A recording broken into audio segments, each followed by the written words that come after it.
যাক, অবশেষে মহারানীর ঘরে আসার সময় হলো। তা কই গেছিলা তুমি? পাশের বাড়ির ভাবির সাথে গল্প করতে গেছিলাম। আর শোনো, এত কিছুর কৈফিয়ত আমি তোমারে দিতে পারবো না।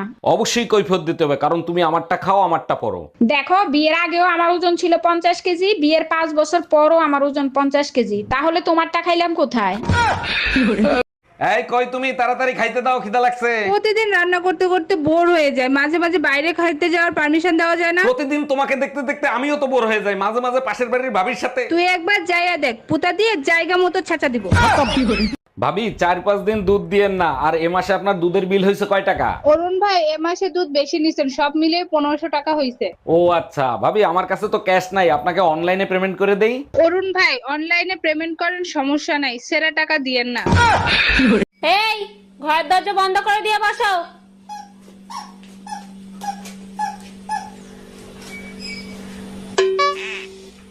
এই কোথায় গেল রে?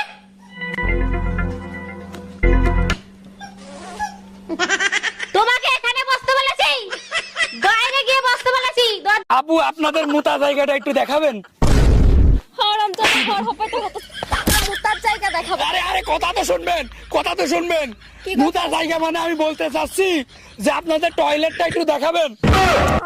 কি সব বলা বলছি, এইটা কি ঝুনঝুনি পোদ্দারের বাড়ি? না না, ঝুনঝুনি পদ্মার 3 বছর আগে এই বাড়িটা আমাকে বিক্রি করে দিয়ে তো চলে গেছে। সে তো এখন এখানে থাকেনি। কিন্তু ভাই, তুমি কে?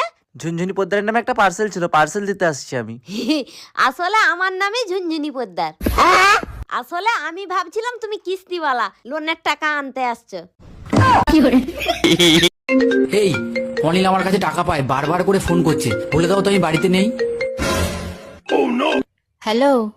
হ্যালো বৌদি, দাদা কোথায় গো? না, দাদা তো বাড়িতে নেই, বাইরে গেছে। কি বলছো, বাড়িতে দাদা নেই? ইস, আমায় ডাকুনি কেন?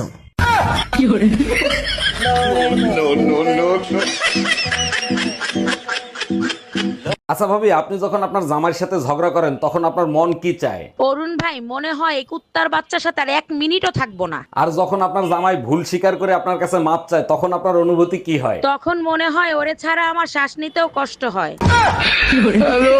তোমার যদি কাজে মন না বসে, তাই বলে তুমি ভেবো না যে তুমি প্রেমে পড়িছো। তুমি বানা কুড়িয়াছো দা। বালের ভাতার একটা কথা শুনে না। ও ভাবি, কি হলো গো? আর বলিও না ভাই, ভাতার আমার একটা কথা শুনে না। তুমি তো নিজেই পছন্দ করে বিয়ে করেছো গো। ভাতার আর সরকার আমরা নিজেরাই পছন্দ করে করি, পরে ভাতারও কথা শুনে না, সরকারও কথা শুনে না। এই সত্যি করে বলো, তুমি দেশে আসবে কবে? আর একটা বছর অপেক্ষা করো, সামনের বাড়ি চলে আসবো। তুমি 1 বছর কে 5 বছর পরে আসো, সমস্যা নাই। আমার বাচ্চা লাগবে, বাচ্চা দাও। এগুলো তুমি কি বলো? এখন বাচ্চা কি গুগল থেকে ডাউনলোড করে দেবো? গুগল থেকে ডাউনলোড করবা কেন? বিকাশ করো। ওগো, আজকে বিরিয়ানি খাবা না খিচুড়ি খাবা? আগে তুমি রান্না করে আসো, খাবার দেখে আমি খাবারের নামটা ঠিক করে দেবো। ঠিক আছে তাহলে। এই শোনো, তুমি আমার মানিব্যাগ থেকে টাকা নিছো? জরুরি দরকার ছিল তাই নিছি। কেন, তোমার কোনো সমস্যা আছে? আরে বাবা, দরকার ছিল আমার কাছ থেকে চাইয়ে নিতা। কতদিন আর তোমার কাছে চাবো? নিজেকে আত্মনির্ভরশীল হতে দাও।